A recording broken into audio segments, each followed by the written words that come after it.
What up, fellas? It's Ty. Welcome back to the channel where we discuss all things prostate and prostate cancer related. If you're new here, welcome you. You've been here for a while, watched the video, maybe even liked and subscribed. I appreciate you. Well, welcome back. So today I want to talk to you about my prostate cancer journey.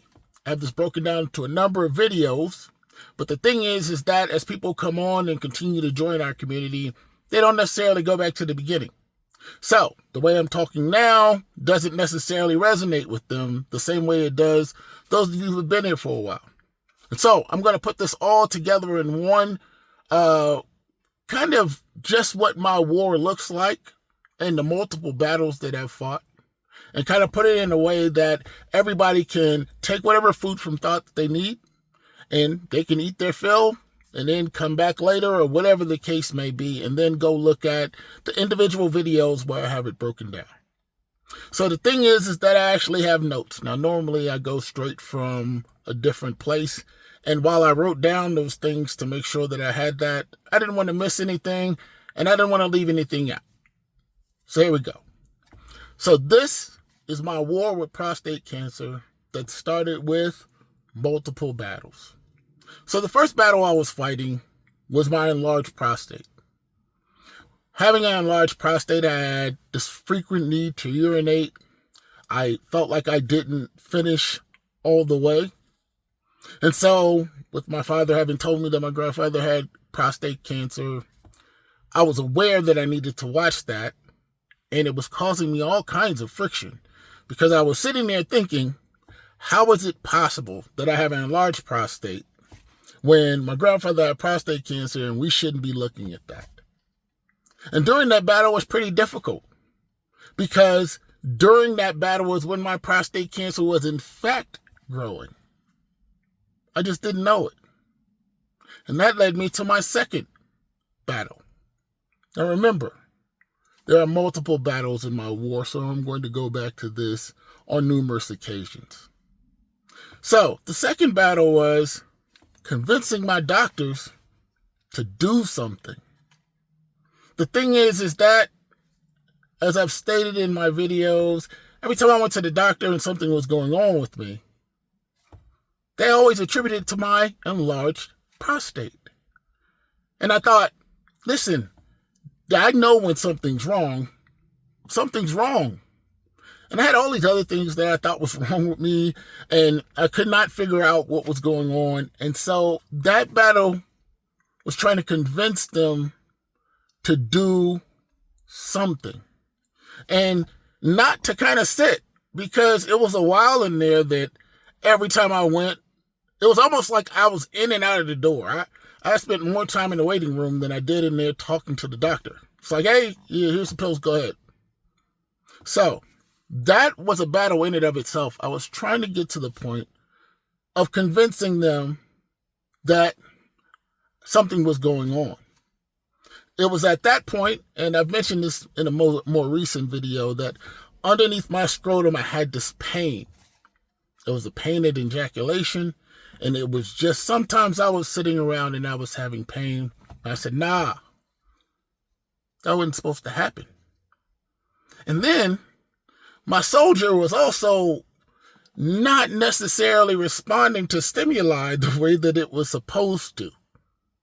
Man, we all guys, so you know what I mean. I was like, hey, what's going on around here? Now, remembering that, one of the things that we often do is that we're told that we're getting older. We start to think that we're getting older. And so we attribute all of the things that are going on to us to we're getting older. Doctors fall into that same category. They tend to start to see you so much and whatever they think they know what's wrong with you beforehand. And so I finally convinced them to do some tests. And that's when I found out that I needed to move forward. So that was me. I moved over to the urologist. My urologist did the test. And then that's when my third battle started. Now, my third battle was the testing. The testing itself sucks. Not the tests themselves. The waiting. So the thing is that you think you may have something. You think something is going on, so they test you. And unlike some other tests, these tests take a little while to come back. And during that time, your mind is going nuts. You're starting to think all kinds of things. Probably the worst if you're anything like me. Yeah. Well, if it's something, I'm going to be all right. Nah. The very next morning, I was like, oh, I hope I don't have anything. That terrible thing led to my fourth battle. The fourth battle was really bad. I could still hear him a year and almost 2 years later walk in the room and say, Ty, we found something. Now, normally I would joke, I didn't lose anything. I didn't find nothing of mine. But I didn't at that point. Ty, we found something. You have prostate cancer. That was tough because I didn't expect that. I didn't expect that news. I wasn't thinking that news was coming along. And so, even though I knew it was possible, I didn't think it was likely. I didn't think it was likely to happen. So, that thing, when I found out that I had prostate cancer, threw me for a loop. Now, remembering that when I found out that I had prostate cancer, I found out that my Gleason score was 3 + 4 = 7. So, it was right in the middle. So I had time. But I'd be damned. All I wanted to do was get this shit up out of me. That little piece of that thought that I had prostate cancer in my body really caused me some issue. And it caused me some issue because us in that older generation, the younger generation, will never really know the connotation of cancer, and what that means for us. See, we've grown up with the innovations and the technology changes to where we get to a point where we could say, oh, it's cancer, you can beat it. But there was a time when we were growing up that wasn't the case. And because of that, it has a negative connotation with us older gentlemen. And so, that was driving me insane. I had to get this out of my body. And that brought me to my fifth battle. My fifth battle in this war had to do with selecting a treatment option. Now, I've talked about this at length. I have videos out on active surveillance and radiation and why I didn't, so I won't go into those at length. I will just let you know that during that time, that was a tough decision. It's a decision that you're going to make in this, it seems like a short term. Now, from my diagnosis to my surgery was 3 months. And so in that 3 months, it felt like 3 years. But I had to make a treatment option and then come to terms with what was going on. And that's what I did. I went through all of the things that I've talked about in the other videos and came up with, I'm going to do the radical prostatectomy. And it was weird. I walked around with that decision, knowing that was coming for 3 months. Basically all by myself. Outside of my wife and my really close family, I didn't tell anyone. I eventually told them the day before my surgery, but I hadn't told them before that. I'm not sure if I didn't know how, I didn't want to, a combination of both, or maybe it was just, I still couldn't believe it. So when I called them the day before my surgery, they were like, hey, how bad is it? I kind of scared them extra because I was like, oh, well, I'm having surgery for it tomorrow. So it seemed like I had just found out and I was going in for surgery. But I actually had sat on that for 3 months. Now, you can imagine what was going on in my brain for 3 months. I was mean and surly. You didn't want to have a conversation or be cross with me during that time frame because I was present, but I wasn't there. Not even close. And that was very, very, very terrible for me. So that brings you to the sixth battle, and that is preparing and having the surgery. That preparation for the surgery and that wait for 3 months was tough. The surgery itself wasn't tough. The surgery itself wasn't tough. I had done a lot of research. I had found, individuals online and people who had written articles, and I had some idea of what to expect. And I knew what was going on with the catheter and how important it was, and the fact that that catheter, I had to keep it from jiggling around. That was one of the things that I knew during my surgery, that right after my surgery, I was going to spend the night overnight. And I knew that that catheter was going to be put in and that it was important and that most people didn't look at it. And I'm going to do an individual video about this because I realized that I didn't go into that. But you do not want that catheter jingling around. The thing is that catheter is supposed to, your urethra and your bladder, it's supposed to make sure that those two things can heal without scar tissue. And if you are jingling out around, that is not going to be good for you. So I knew I needed to do that. So I went in for the surgery, and after the surgery, immediately I had some outcomes. The thing when I talk about outcomes are, you have the erectile dysfunction, and I had some of that, and then the incontinence itself. You have to kind of get through those things. And that battle set me up for the next steps in it all. And that's when the war started. A battle itself has a determined end, right? A war is fought over years, and it kind of escalates up from those individual battles, right?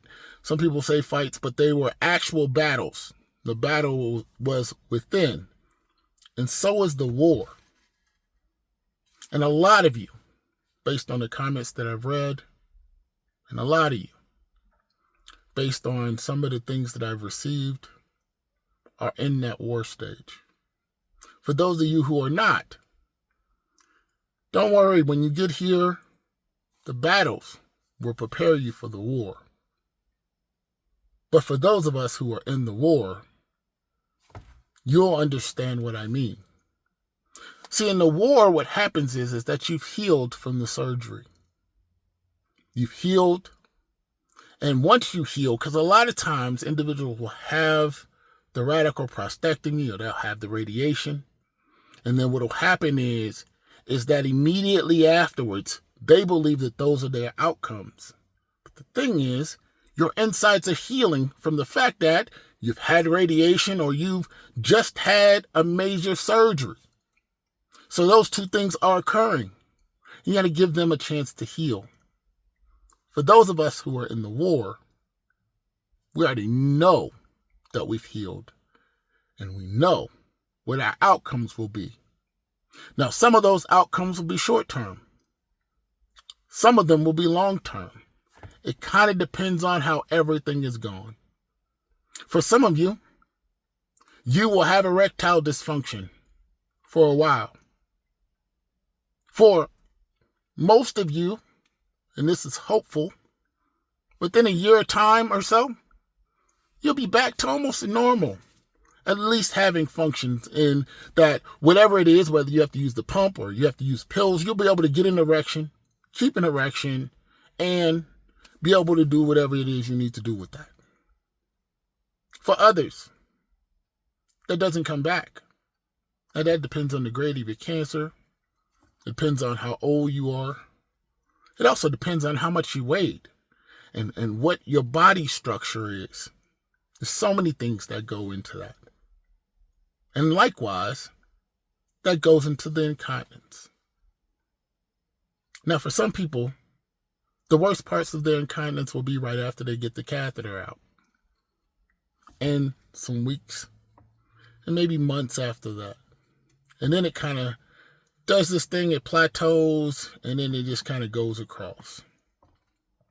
Now, other people have that plateau, and then it comes down, and they are better off. They don't even need a pad. Most days they're walking around without one. There's some people that stay at this plateau, and, it's not bad, but it's not great. There are other people, it doesn't go up, but it doesn't come on the other side at all. It is them full on trying to figure out how they're going to deal with the fact that they have incontinence and involuntary passing of urine. That is part of the war, gentlemen. Now, I'm not going to tell you that I'm in that stage. I'm on the other stage. By the grace of God, on the other stage of that plateau. But I never take for granted the fact that it could have went the other way, or that many in our community are going through that. And that is exactly what I'm here for, that war, that peace that you're going into. Now, when I first started this channel, there was a lot of stuff going on in my brain, and I said that I was going to do it, and it took me a very long time. And then what happened was, I saw there was a hole. I was no longer fighting anything physical. I was fighting a war that was mental. It was a war that, as a man, I didn't necessarily have to face. You see, normally when there was adversity, you either turn and say, you know what, that ain't even worth it, or you face the adversity. But it wasn't something that I couldn't do anything about, and that it was on the top of my brain every single day. And so if you'll look at my earlier videos, I was talking about all of the things I was going through and everything that was happening, and and this and the catheter and making sure you do this. And then somewhere in there it changed, because this is my story, and my story changed. It became all about mentally making sure that I was all there. And then mentally making sure that you all were all there. I read all of the comments, and if I feel that you're going through it, you may randomly get a message from me. You may randomly get a message from me, and it's coming from a real place, because I'm in a real fight that you are. And I send that message out to you, and you're probably like, what in the heck is this dude? I'm sending that to you because all of us, at any given case, would ask somebody to at least understand what we're going through, to make us feel like we're not alone.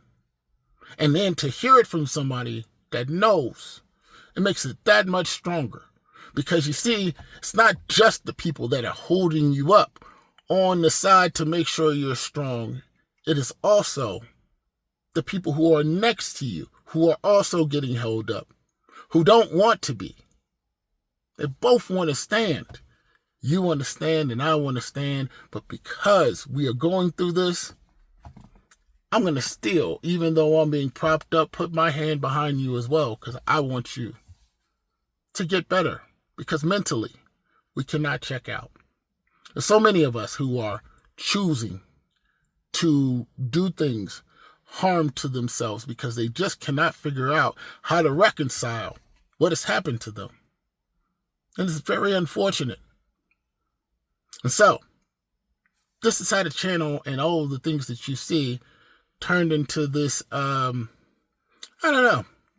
It's mental health, but it's real. It's a real thing. It's like whatever it is that you see from me really happened to me that day. Like it really came from me that day. It didn't happen to me the day before. There isn't some list of stuff that I'm going to talk about or anything like that. That happened to me. So if I come on and I say, listen, hang in there, I really mean that. And maybe I've told myself to hang in there all day. And at the point where I figured that I'm going to be good and I'm going to hang in there, I'm going to share it with you and make sure that you know to hang in there. Because it's not the same to hear it from somebody who didn't have it, who hasn't had it. Nothing makes me smile bigger than when I see individuals who've had it 10 years ago or something else like that, and they come on and they give their story and they share and they tell us that they're doing well on the back end. That is great for me at 1.5 years, or almost 2 years. Because I'm like, hey, that guy's still sitting around at 10 years. Likewise, when I see that, somebody is going through it, and by the time I get to the message, there's already 3 or 4 likes on there, and the bend don't break, and people are telling them, hang in there. And it's amazing, because this community isn't like their communities. This thing is set up for you to come and feel like you can drop off whatever it is that you need to drop off in a safe space and go on about your day. Or maybe you just want to come on and figure out what somebody else has done in the circumstance, or whether or not anybody else has had something happen, and whether or not they had come up with an idea. So that's what this community is all about, gentlemen. Now, this video is a little longer than the others, but I want to make sure that you understand who I am and what it is that I'm doing here. Because the whole thing is not about having some, kumbaya thing. It is, where else you gonna go? Because I felt that. Where else was I gonna go? Wasn't like I was gonna tell my best friend that I had an incontinence issue. Wasn't like I was gonna go tell my wife that, something else where else are you gonna go? And how else is anybody else going to understand if you don't have a community full of people who are just in it? So, welcome to the channel. For those of you who have been here, welcome to my story.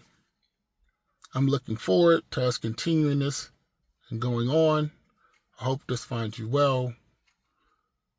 Peace and blessings, fellas.